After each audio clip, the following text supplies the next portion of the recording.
Muchas gracias, les agradezco mucho, muchas gracias al coordinador parlamentario de nuestro partido, aquí en la Cámara, gracias Nacho, gracias a todas y a todos ustedes.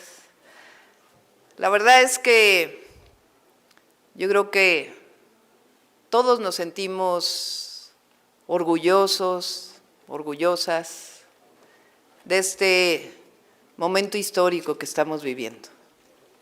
Y la verdad quiero decir que yo en particular me siento muy orgullosa de todos y todas de esta fracción parlamentaria, de ustedes, de nuestros partidos aliados, han sacado la casta, han entrado al debate y han mostrado el patriotismo en cada una de las leyes que se han aprobado, de las reformas que se han aprobado y han puesto al centro lo que representa el proyecto de la transformación, la defensa del presidente Andrés Manuel López Obrador y todo lo que representa nuestro proyecto.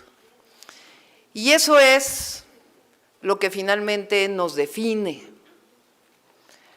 Yo quiero presentarles algunas acciones que hemos desarrollado al frente del gobierno de la ciudad.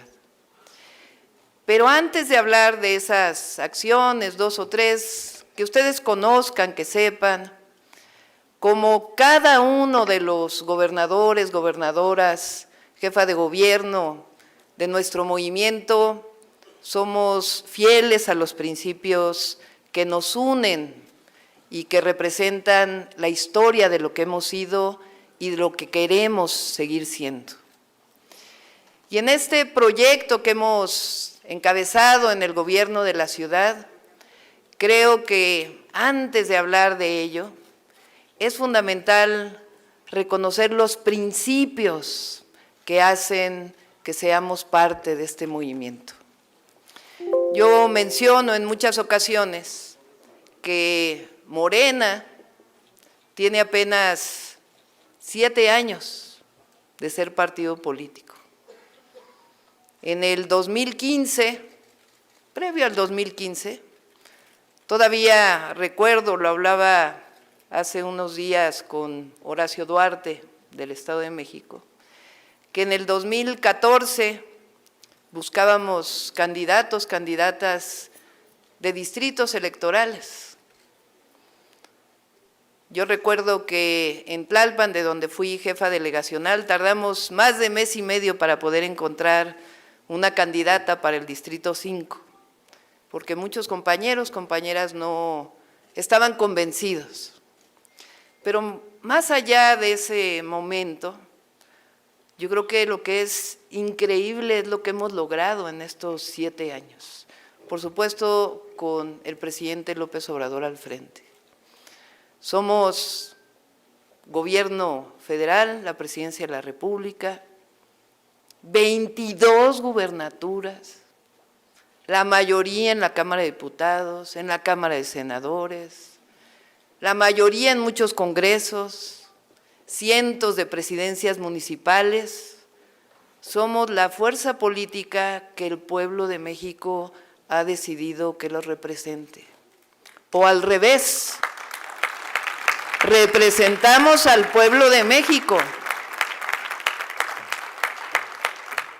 Y por ello creo que si nosotros vemos lo que fue la marcha del 27 de noviembre y lo que el presidente dijo en ese histórico discurso, donde termina hablando de cómo propone que se llame nuestro pensamiento, el pensamiento obradorista finalmente, que es el humanismo mexicano.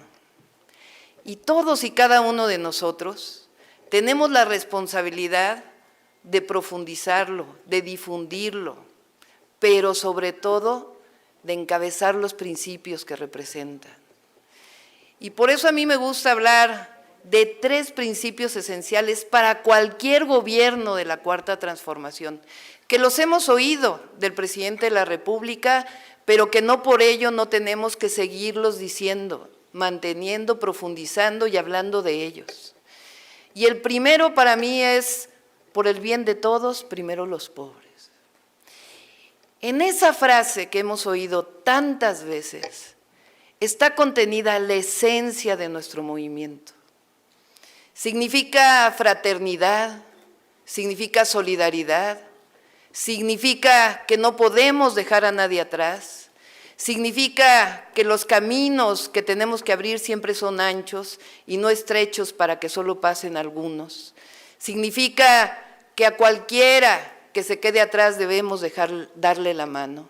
Significa el amor al prójimo, significa el amor al pueblo, pero también significa la esencia de los gobiernos de la Cuarta Transformación.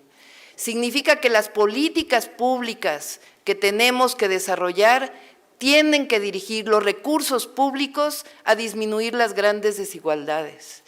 Tienen que dirigirse necesariamente a aquellos que menos tienen para que podamos disminuir esa brecha. Significa que los derechos por los que debemos seguir trabajando y luchando son los grandes derechos sociales y humanos del pueblo de México. Significa que la educación es un derecho, significa que la salud pública es un derecho, significa que la vivienda es un derecho, significa que los derechos de las mujeres por su igualdad son eso, derechos humanos de las mujeres. Significa que tenemos que seguir luchando porque cada mexicano y mexicana tenga acceso a los grandes derechos. Eso para mí significa, por el bien de todos, primero los pobres. Es esencia, es convicción y es política pública. El segundo principio, que lo hemos oído también muchas veces, es no puede haber gobierno rico con pueblo pobre. Significa que la honestidad es nuestro mayor valor, que ningún gobierno que se dice de la Cuarta Transformación puede aceptar la corrupción. Significa que la austeridad republicana es esencia de nuestros gobiernos. Significa que el recurso público está para destinárselo al pueblo de México. Significa que el recurso público no puede servir para el beneficio de los gobernantes. Significa que el gobernante debe vivir en la justa medianía. Significa que el recurso público, y es uno, o diría yo, uno de los principios que no existe en ningún otro lado, que los gobiernos deben de mantenerse austeros, pero no la austeridad del neoliberalismo asociada a la disminución de los derechos sociales, de los programas sociales, sino la austeridad en los gobiernos. Eso debe ser parte de las presidencias municipales, de las gubernaturas, de la Cámara de Diputados, de senadores. Y el tercer principio esencial es que el poder solo es virtud cuando se pone al servicio de los demás. Si esa es esencia del humanismo, como personas, si como personas debemos servir a los demás en nuestra vida cotidiana, como gobernantes más. Todo aquel gobernante que piense que el servicio público es para servirse a sí mismo o a un grupo específico, está muy equivocado. Esas para mí son esencias, entre otras, de lo que el presidente llama el humanismo mexicano, que solamente es nuestro, que es nuestra historia, que es la profundidad de lo que significa ser mexicano y mexicana, y es la esencia de lo que significa la Cuarta Transformación de la vida pública de México. Y ese es el principio con el que hemos gobernado la Ciudad de México, y siempre también poniendo los pies en la tierra, y siempre también queriendo dar un paso más por la transformación, porque ni queremos un paso atrás, ni queremos un paso a la derecha, siempre queremos un paso más por la transformación de la vida pública de México. Y ahí es donde quisiera platicarles algunas de las acciones que hemos desarrollado en la ciudad, que para mí son esencia de los grandes derechos por los que tenemos que seguir luchando para el pueblo de México. El primero, que probablemente ustedes conocen, es el papel que le hemos dado a la educación pública. Además de que el presidente echó para atrás, y ustedes, la reforma educativa, de que se ha dado una cantidad de plazas muy grande a los maestros de educación pública, nosotros en la ciudad tomamos la decisión de darle una beca a todos los niños y niñas, de preescolar hasta secundaria. Cuando llegamos al gobierno, había una beca que se llamaba Niños Talento, que solo le daba una beca a quien tenía 9 y 10 de promedio. Y nosotros no creemos en la meritocracia, en la infancia, en general, pero particularmente para los niños y niñas. No podemos pedirle a un niño o una niña que llega sin desayunar a la escuela que tenga la misma calificación de aquel que puede tener todas las condiciones, o aquel que tiene problemas en su casa, poder tener una buena calificación. Lo que queremos es que todos y todas aprendan, tengan la posibilidad de estudiar. Así que en vez de desaparecer esa beca que generaba desigualdades, tomamos la decisión de hacerla universal. Son 1.200.000 niños y niñas que en la Ciudad de México tienen una beca mensual. Y en el verano un apoyo a útiles y uniformes escolares. El año pasado la inversión fue de 6.500 millones de pesos. Este año, como la vamos a incrementar en cerca del 20%, la inversión va a ser de más de 7.000 millones de pesos. Es una beca para los niños y niñas. En la ciudad, como en todo México, los adultos mayores tienen apoyo por el presidente. Entre los dos damos apoyo para las personas con discapacidad y nosotros damos apoyo a los niños y a las niñas. ¿Qué mejor que mostrar el alma de una sociedad, ese humanismo, apoyando a los más vulnerables? En la ciudad, a los adultos mayores, a las personas con discapacidad y todos los niños y niñas que van a escuela pública tienen este apoyo directo, sin ninguna intermediación. Se llama la beca del bienestar para niños y niñas, Mi Beca para Empezar. Hemos aumentado también la educación media superior. Pero en particular, una de las acciones que más orgullo me da es que creamos 2 universidades públicas nuevas, la Universidad Rosario Castellanos y la Universidad de la Salud. Acompañamos la política del presidente de las universidades Benito Juárez con nuevas universidades públicas. La Rosario Castellanos tiene hoy 22 carreras, maestría, doctorado, 6 planteles, vamos por el 7º, enfrente del casco de Santo Tomás, y tiene hoy casi 38,000 jóvenes estudiando en la Rosario Castellanos, que de otra manera hubieran sido rechazados de las universidades públicas, porque creemos que la educación es un derecho, pero además cualquier joven que acabe la prepa, que tenga deseos de estudiar, tenemos que seguir abriendo los espacios para que pueda hacerlo. Y la otra es la Universidad de la Salud. Hemos oído al presidente decir que uno de los graves problemas para alcanzar el derecho a la salud es que no hay suficientes médicos y particularmente médicos especialistas. Así que nosotros decidimos contribuir con la formación de jóvenes para ser médicos.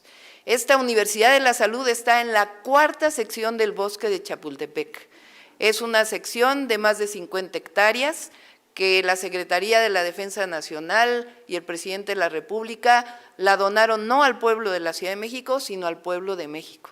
Hoy Chapultepec no solamente tiene, además de las 3 secciones y el Centro Cultural Los Pinos, la 4ª sección del bosque de Chapultepec. Y ahí, en lo que era una instalación militar, hoy hay una Universidad de la Salud, donde 3,000 jóvenes de todo el país estudian medicina y enfermería, 1,500 y 1,500. Ya estamos entrando a la 4ª generación de esta universidad y va a seguir creciendo. Nuestro objetivo es que en las 2 universidades lleguemos a más de 50,000 jóvenes que tengan el derecho a la educación. De joven tuve la oportunidad de luchar en uno de los movimientos estudiantiles más importantes de la segunda mitad del siglo XX, el Consejo Estudiantil Universitario, que me dio la posibilidad de crecer, pero sobre todo luchamos por la educación pública, por la defensa de la Universidad Nacional. Hoy puedo decir que le estamos regresando al pueblo de México lo que nos quisieron quitar. 2 universidades públicas con 50,000 jóvenes estudiando, porque esa es la esencia del derecho a la educación.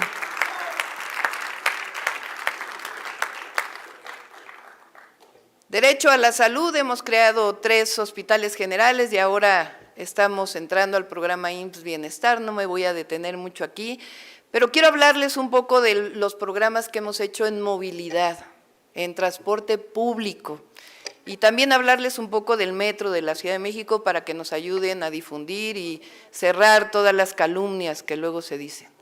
Que por cierto, compañero que sea calumniado, compañero que tiene que ser defendido, porque esa es la parte de la unidad. Y no lo digo por mí, lo digo por todos, por todas. Aquí estamos juntos todos, hermanos y hermanas, compañeros y compañeras. Esa es la esencia de la unidad, porque la crítica que nos hacen es una crítica al proyecto, no a la persona. En el caso de la movilidad, quiero platicarles algunos proyectos y si tienen oportunidad y no los han visitado, poder hacer, Nacho, si nos permiten, una visita para poderlos llevar a algunos de estos proyectos. Quiero hablarles del trolebús elevado de Iztapalapa. Es un segundo piso, por ahí yo traía unos videitos, no sé si al final se puedan poner.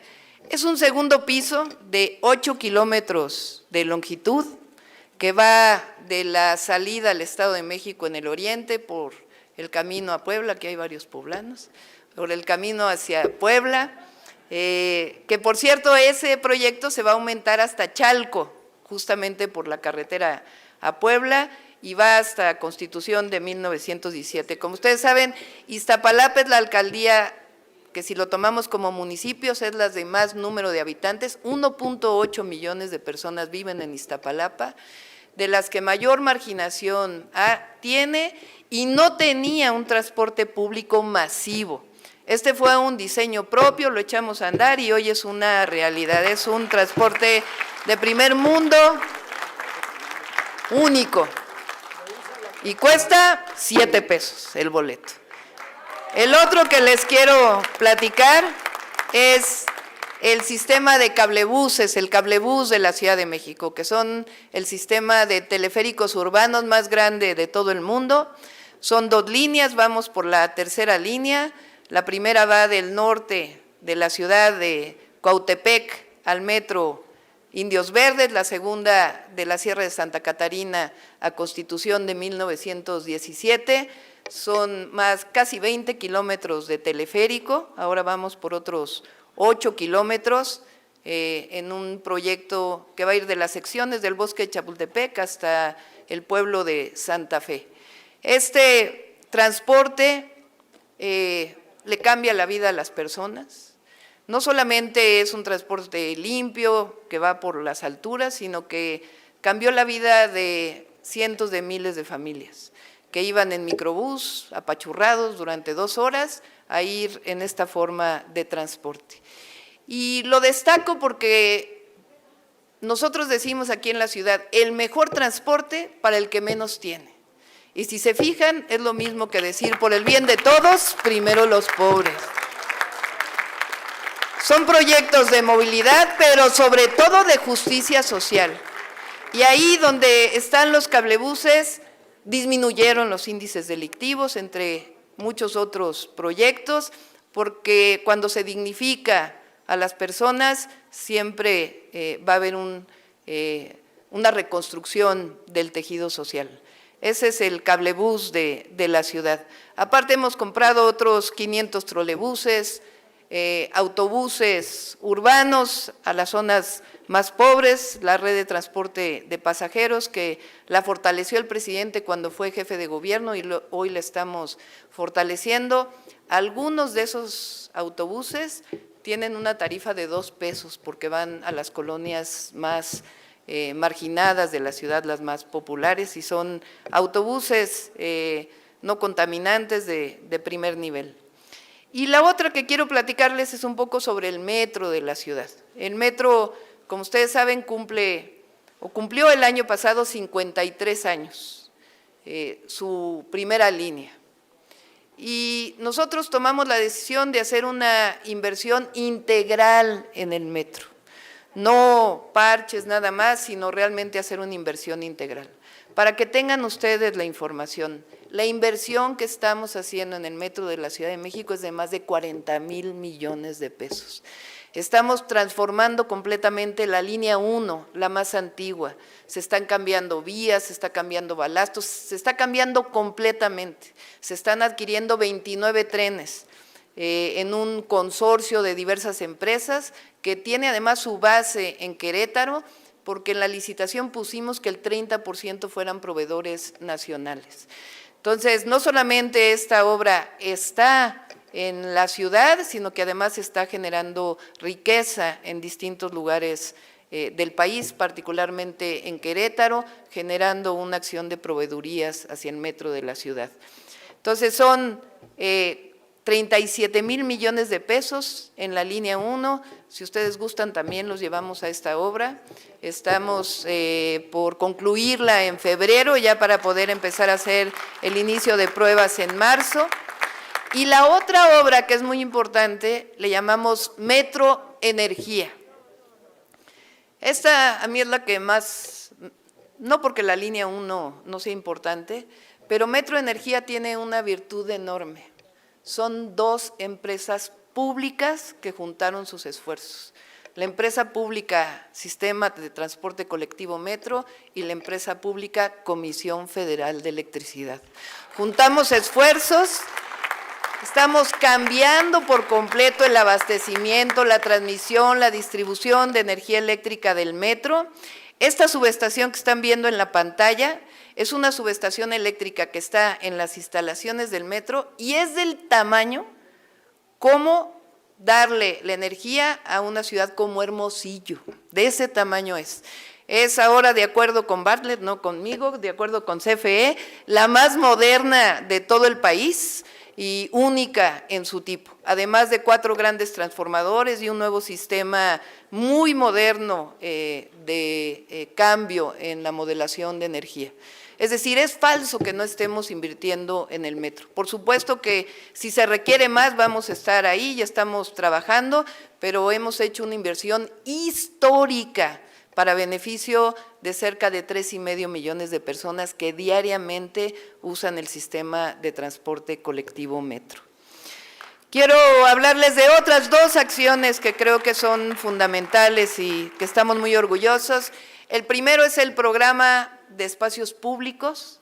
Son 16 parques nuevos que hemos hecho en la ciudad, con una acción muy específica que es que desprivatizamos espacios públicos, los convertimos en administrados por el gobierno de la ciudad y totalmente gratuitos. El Parque Ecológico de Xochimilco, que estaba privatizado y que hoy es un parque de 40 hectáreas, el Parque Cuitláhuac en Iztapalapa, que era un basurero y que hoy es uno de los parques más bonitos de la ciudad, el Bosque de Aragón, que se rehabilitó completamente, el Canal del Desagüe, ese es Xochimilco, los invitamos también para que vayan, el Parque Ave Fénix, que era un canal del desagüe con bardas que se había cerrado y que era un lugar inhóspito, inseguro, y que hoy es un parque lineal de cerca de más de 4 kilómetros. Son 16 espacios públicos, porque durante mucho tiempo, este es el Parque Cantera en Coyoacán,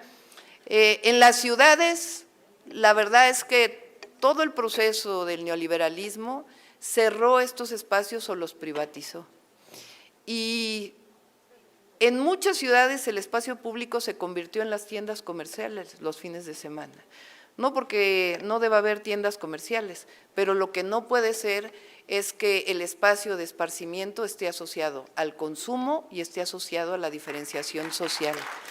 Por eso, la unión con la naturaleza, todo lo que significa un espacio público como estos, pues ha sido esencia. Y de nuevo, los parques están donde históricamente no había parques, en el oriente, en el norte y en el sur de la ciudad. Son 16 parques rehabilitados en este programa que se llama Sembrando Parques.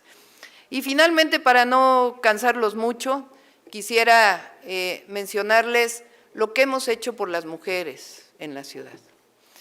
En 2019, en noviembre, el 25 de noviembre, tomé la decisión de decretar la alerta por violencia contra las mujeres en la Ciudad de México y desarrollamos alrededor de 13 acciones, desde leyes que se aprobaron en el Congreso de la Ciudad de México, como por ejemplo una ley que se llama El agresor sale de casa.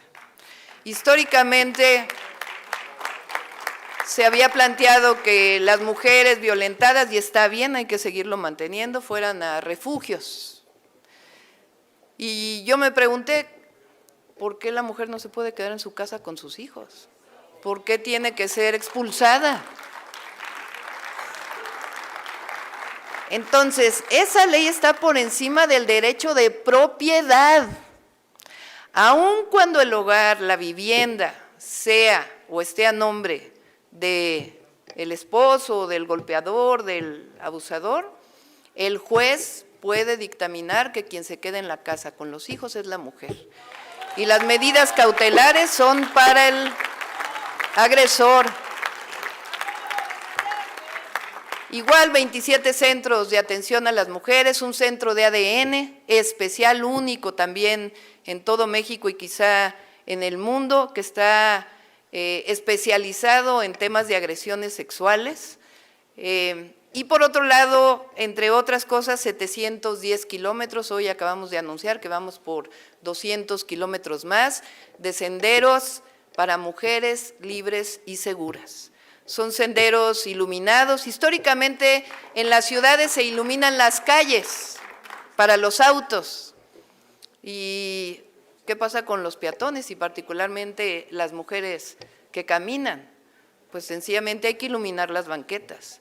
Entonces, de distintas maneras, con distintas tecnologías, hemos iluminado ya 710 kilómetros, vamos por 200 más, y esto ha permitido disminuir las agresiones para las mujeres. Y de igual manera, hay cámaras en la ciudad, que, por cierto, en la ciudad hemos disminuido en 50% los índices delictivos, con muchas acciones, vieron ahí lo que presentamos en la mañanera con el presidente, y entre otras, es el uso de tecnología de manera distinta, pensando siempre en las personas, no la tecnología per se. Y ahí también, hablando de derechos, contribuimos al Internet para todos en la ciudad, siendo hoy la ciudad más conectada del mundo, con mayor número de puntos Wi-Fi gratuitos. Son 30,000 ya, vamos por 34,000 este año, son 16,000 puntos en la ciudad. Todas las escuelas públicas están conectadas con Wi-Fi gratuito a Internet, 3,500 unidades habitacionales, y las colonias que no tenían conexión a Internet tienen hoy, estamos por conectarlas, que son 300 colonias más. Son 34,000 puntos de Internet gratuito y es con la misma visión. El acceso a Internet tiene que ser un derecho. No solo el que tiene dinero para pagar un plan tiene derecho a poder acceder a todo lo que significa hoy el Internet. Estas son algunas de las acciones que con gusto podemos platicar, ahora que aprovecho para decirles que en la ciudad desprivatizamos todo lo que aún quedaba de privatización del agua. Estaba privatizada la comercialización del agua, se acabó la concesión, la quitamos y solo por platicarles estamos recaudando más hoy de lo que se recaudaba cuando estaba privatizado. ¿Cómo hemos logrado esto? No hemos aumentado impuestos en términos reales, no hemos aumentado derechos, vamos a dejar una ciudad menos endeudada que la que recibimos y eso solamente se llama honestidad que da resultados, porque es austeridad republicana, honestidad, esencia de nuestro proyecto.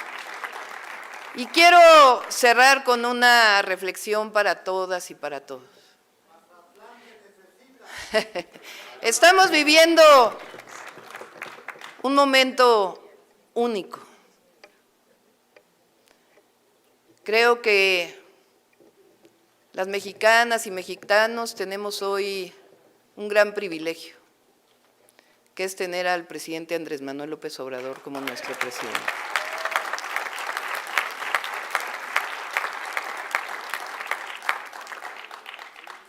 Tenemos que seguirle dando el apoyo al presidente, siempre. Es un proyecto. Y todos los que estamos en este proceso para poder representar al movimiento en su momento, en una presidencia municipal, en una gubernatura, en el Senado de la República, en la Cámara de Diputados o en la Presidencia de la República, tenemos que tener en cuenta los principios y las causas por las que luchamos. Porque nosotros no dejamos de luchar. En la jefatura de gobierno sigo luchando por un México con justicia. El presidente lucha todos los días por la construcción de un México democrático, con justicia. Y esas causas de las que formamos parte son esencia de nuestro movimiento. Y por eso, por encima de todo, cuando hablamos de la unidad, tenemos que tener en cuenta eso. No hay nada que esté por encima del proyecto de transformación. Nada. Por fortuna, tenemos método en el que todos estamos de acuerdo. Pero por encima de todo está nuestro proyecto. Y nuestro proyecto quiere decir el bienestar del pueblo de México, de los mexicanos y de las mexicanas. Y la construcción siempre de esta patria a la que amamos tanto. Así que yo les agradezco muchísimo que me hayan permitido dirigirles estas palabras y decirles que por encima de todo la unidad, el proyecto y que viva la cuarta transformación de la vida pública de México. Muchas gracias.